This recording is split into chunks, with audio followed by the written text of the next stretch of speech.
Hello, everyone. Professor Philip Travis here, and it's week 10 here in World History Part 2. We made it to the final week, to the end of the term here, and let's make it a really, really good last week. This week we're going to be looking at Cold War, the Cold War and decolonization, and also associated with it, globalization. But we're really going to emphasize most the Cold War and decolonization, and we'll be reading from our world history book, chapter 29 and 30 this week. Our third exam, is due on Sunday, by the end of the day on Sunday, and it's just another test. Please see the study guide. Use the study guide as you work on that exam, or as you work to prepare for that exam. Again, it's just another test. It's not cumulative, so it will cover all the material since our last exam. If you have not written a paper in this class yet, then the second paper option is also due on Sunday. So make sure you see the prompt and the information for that, so that you can write that paper. Everyone must write one paper, one essay in this class. So please make sure, if you did not write an essay for the first time, make sure you write this second essay. If you wrote the first paper and did very poorly on it, it also might make sense for you to write the second paper, because I drop the lowest paper score. So if you didn't write a paper, then the second paper is basically canceling out a 0. If you wrote the first paper and got a 50 on it or something like that, you could write the second paper, score higher than that, and it'll cancel that 50 out. So if you scored low, you want to use the paper as a way to further sort of pull up your grade, you can look at my feedback from the first paper, apply it, and write a better paper for the second paper and pull your paper score up. So it is optional. So if you've already written a paper, you're happy with the score, then you don't even need to worry about that. If you need to write a paper, you must write it, or you will get a 0 for that part of your grade, which is 20%. So you don't want that. And if you wrote a paper and did poorly, you can, of course, write it to pull up your paper score.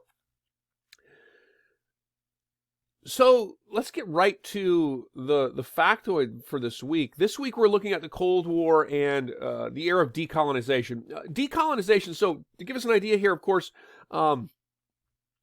with World War II, really came the end of the old sort of world empires. The empires we looked at when we were examining 19th century imperialism, the British Empire, the French Empire particularly, though of course we know hardly limited to those countries, but the French and the British were the most large scale. But of course the Dutch were a powerful empire.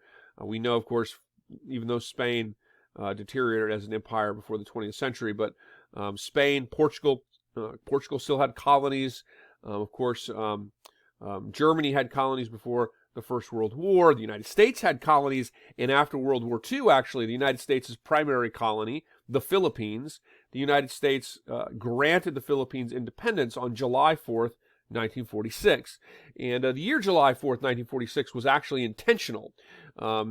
America, when the United States fought World War II, it fought under the banner of what Roosevelt called the Atlantic Charter, and it was particularly signed between Roosevelt and Churchill, though it was much more under the sort of ideals of Roosevelt.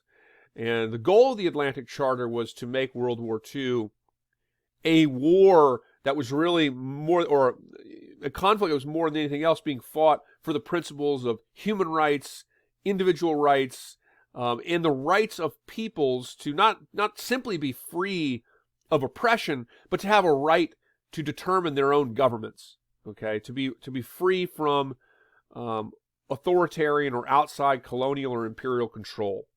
This became a central sort of premise of the Second World War for the United States. And of course, that at home in the United States very much motivated things like the American Civil Rights Movement. Second wave feminism was motivated by this rhetoric. But globally and in world history, it really is a huge motivating factor for the process beginning decolonization. The process whereby colonized countries ultimately gained their independence from their colonial powers.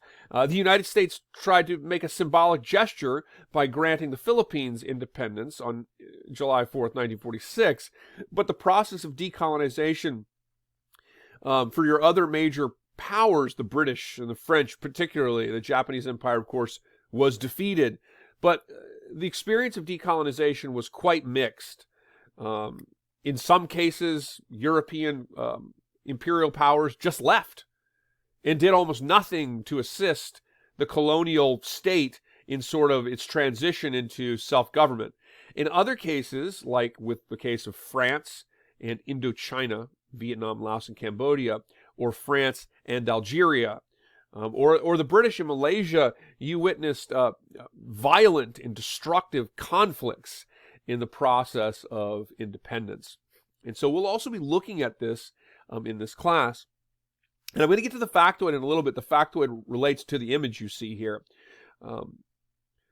The Cold War really begins, most historians, I think, though there is some debate, historians either date the beginning of the Cold War at 1945 or they date it from 1947.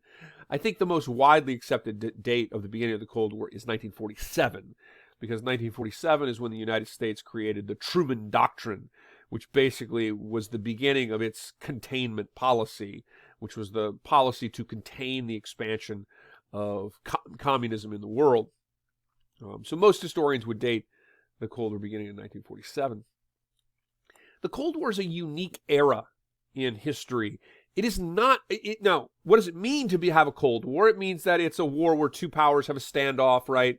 They're not directly fighting and shooting. It's a war of sort of words and tense diplomatic relations, right?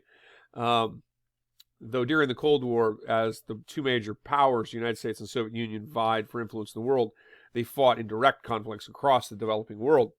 But so we know we have that definition, but what makes the Cold War a unique era in history? What really makes it a unique era in history is that with the end of the Second World War, the only two major powers left standing, the major sort of powers that would come to influence the next half century or so, was the United States and the Soviet Union. Albeit the Soviet Union was just incredibly decimated from the war.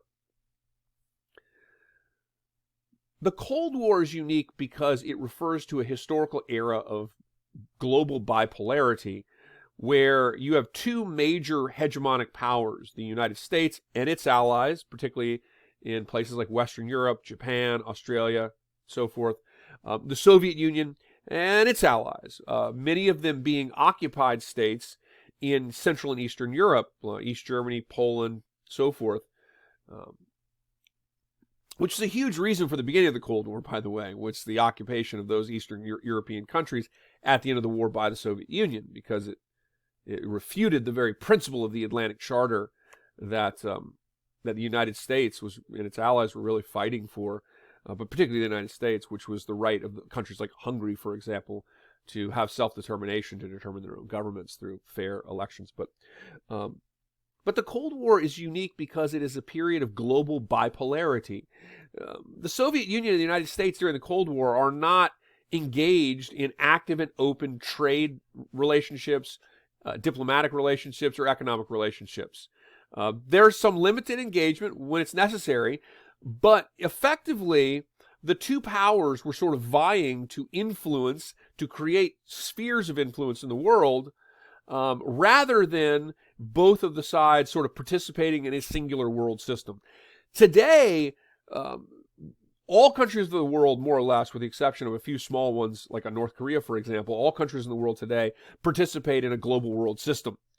It's not a bipolar world. During the Cold War, the world was divided, a bipolar world between the Soviets and its allies, and the communists, and the United States and its allies, ideally capitalist and democratic.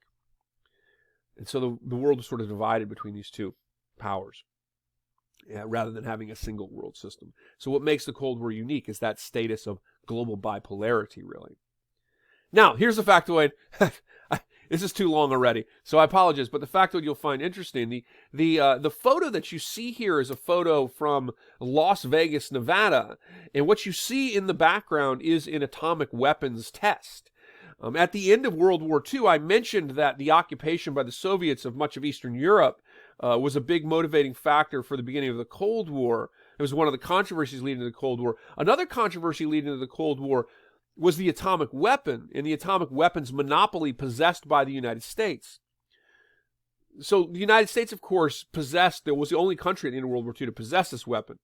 And it chose to hold on to the weapon and test it and to increase its arsenal. And then, of course, we know the Soviet Union in 1949 detonates their own, and you see the Cold War become hugely associated with a nuclear arms race. Right? Well, during that nuclear arms race in the 1940s and the 1950s particularly, the United States and the Soviet Union detonated somewhere in the realm of 439 open-air atomic and nuclear tests. And here you see an example of one of the tests from the Nevada test site. And this is the Golden Nugget here, the famous casino in Las Vegas. And off in the distance, you can clearly see this mushroom cloud. Now, the prevailing winds blew the fallout away from Las Vegas, but these open-air tests took fallout to other areas of the United States, parts of Utah, for example, and other parts of the United States would have received unsafe levels of fallout radiation from these nuclear tests. And this ultimately led to the Atmospheric Test Ban Treaty, which was signed between the United States, John F. Kennedy, and Nikita Khrushchev, the Soviet Union, in the early 1960s in 1963. But the factoid is, open-air nuclear testing was a common phenomenon of the early atomic nuclear age. And in often cases, these open-air tests were held, yes, in remote locations, but still not necessarily in places that could not result in fallout affecting civilian populations. And between the Soviet Union and the United States, both conducted over 200 of these such tests each, for a total number of something in the way of 439 open-air nuclear, atomic, or nuclear tests during the Cold War. Post that factoid in the extra credit discussion board by the end of the day on Wednesday. Get your bonus point towards a test. Let's have a great week. I hope everyone's enjoyed this class.